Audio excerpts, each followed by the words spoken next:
Salut à tous, 5e vidéo depuis le Théararois. Aujourd'hui on est au niveau du Mont Rintoul, donc tout le jour dans les Richmond Range. Et c'est un des points, je pense, les plus hauts que le sentier traverse au niveau des Richmond Range. Vous voyez là on a un beau sentier de crête. La météo est vraiment parfaite aujourd'hui, hein. Là il est environ 10 h. Hier c'était très couvert et cette nuit ça s'est bien dégagé. Ce qu'on voit là-bas du coup c'est le parc Abel Tasman avec le golfe près de la ville de Nelson. On a une jolie chaîne de montagnes de l'autre côté. Et là en face c'est probablement le Mont Rintoul, là où va le sentier. Là vous voyez c'est toutes les forêts en fait par où passe le sentier au niveau des Richmond Range, et vous avez le mont Richmond qui est juste là. Il y a une jolie petite mer de nuages là en fond de vallée.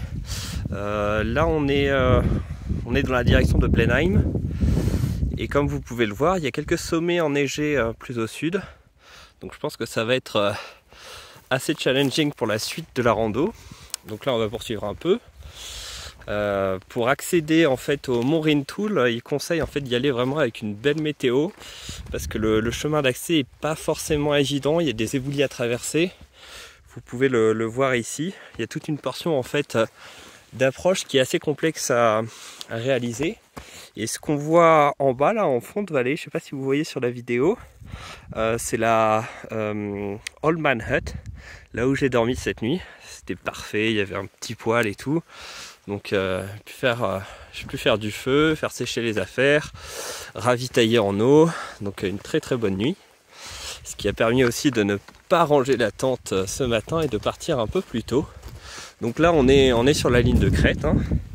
Vous avez les petits lichens très très jolis. Donc ouais, une fois qu'on est au sommet sur la ligne de crête, ça se fait quand même très facilement quand il n'y a pas de vent ni de pluie. Je pense que ça peut être compliqué avec un peu de brouillard pour suivre le sentier au niveau des barres rocheuses, parce qu'il y a des portions qui sont un peu rocailleuses quand même. Là vous voyez on approche, on a des passages avec éboulis et la vue est juste hallucinante.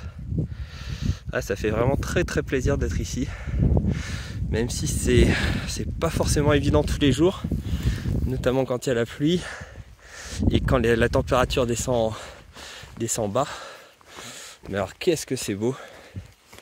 Et puis là vraiment on est à des dizaines de kilomètres de la moindre route, donc on est vraiment très isolé, et ça vaut le coup quoi. Ça vaut le coup de marcher plusieurs jours avec un gros sac. Bon, je vous cache pas que faut prendre beaucoup de nourriture du coup avec soi.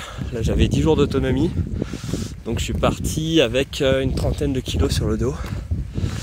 Plutôt dur hein, au début. Le premier jour j'ai quand même bien galéré, mais là maintenant que le sac c'est bien léger, c'est parfait quoi. Voilà, bon je vais couper la vidéo parce que j'ai pas envie de me toller quand même sur les éboulis. Bon bah, en tout cas merci d'avoir regardé, j'espère que vous avez apprécié, et du coup on se quitte sur ces sommets enneigés. Salut à tous!